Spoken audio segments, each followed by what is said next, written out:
Buenos días, profesora. Mi nombre es Elio Suárez y voy a comenzar mi exposición. Tenemos 8 términos a trabajar, comenzando por estructuras organizativas. La estructura organizacional, ¿no? Tenemos aquí de una empresa. Consiste en un modelo que define cómo se organiza la empresa y sus empleados.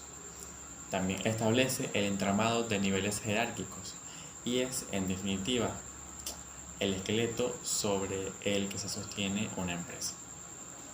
En la estructura organizativa se ordenan los procesos y actividades, por supuesto.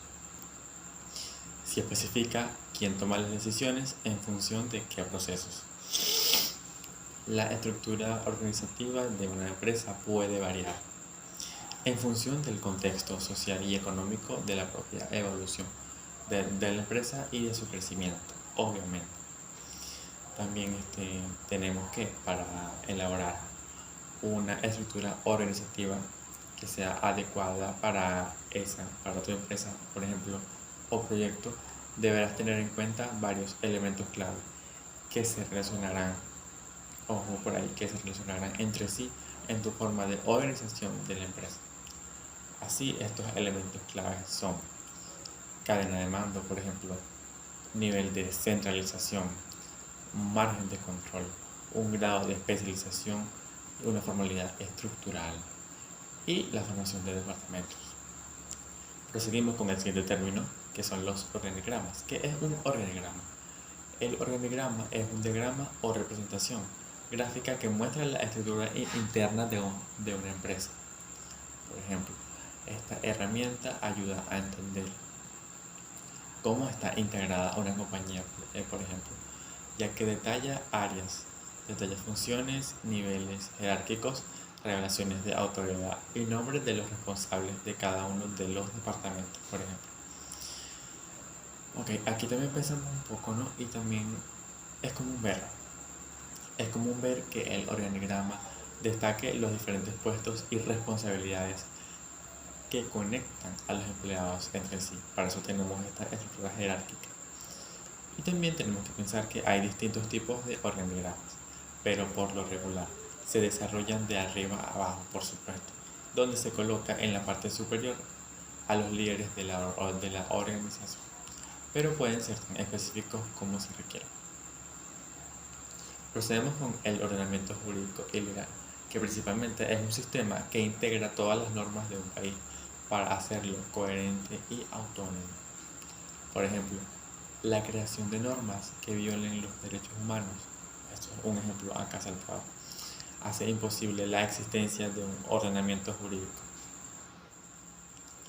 Proseguimos con el término de constitución.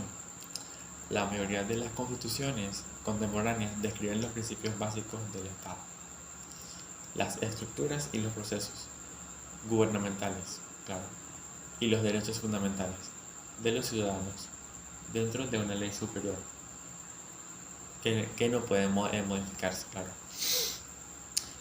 más que todo de manera unilateral. Mediante podría ser un acto legislativo ordinario. Normalmente, esta ley superior se denomina como constitución. El contenido y la naturaleza de una constitución específica, así como su relación con los demás elementos del orden público y jerárquico, varían mucho de un país a otro. No existe una definición clara o universal e indiscutible del término constitución. Procedemos con las leyes orgánicas. ¿Qué es una ley orgánica? ¿A qué se refieren con las leyes orgánicas? Se trata de un tipo de ley que se define por las materias que regula y por un procedimiento específico para su aprobación. ¿Qué materias se regulan por ley orgánica? Las materias, las relativas al desarrollo de los derechos fundamentales y las libertades públicas, las que aprueben los estatutos de autonomía. ¿Qué más? Tenemos también demás leyes previstas en la Constitución. Por ejemplo, la regulación del Tribunal Constitucional, el Defensor del Pueblo, el Tribunal de Cuentas, el Consejo de Estado, la iniciativa legislativa popular, el referéndum, entre otras. También podemos pasar acá. ¿En qué se diferencia su procedimiento parlamentario de aprobación? Básicamente, en que para su aprobación, en modificación o derogación, se exige mayoría absoluta del pleno de la Asamblea en una votación final sobre el conjunto del proyecto.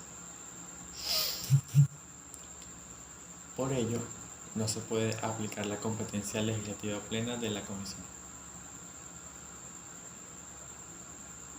También tenemos que, no obstante, en cualquier definición funcional aceptada de manera generalizada, la Constitución tiende a describirse como un grupo de normas político-legales fundamentales que, número uno, son vinculantes para todos los habitantes o instituciones del Estado, incluyendo aquellas instituciones a cargo de la legislación ordinaria. Número 2. Se refieren a la estructura y al funcionamiento de las instituciones de gobierno, a los principios políticos y a los derechos de los ciudadanos. También tenemos como punto número 3 que se fundamentan en una amplia legitimidad pública. No se pueden cambiar con tanta facilidad, ya que tenemos la número 4, como las leyes ordinarias. Por ejemplo, se necesita una mayoría parlamentaria de 2/3 o un referéndum. Y número 5, también tenemos que como mínimo cumplen con los criterios de representación y derechos humanos reconocidos internacionalmente para los sistemas democráticos. Y acá tenemos los últimos dos subtemas. Tenemos el reglamento, que es un conjunto de reglas o normas emitido por las autoridades pertinentes y que regulan un sector en concreto. Es una técnica legislativa que desarrolla en profundidad otras leyes.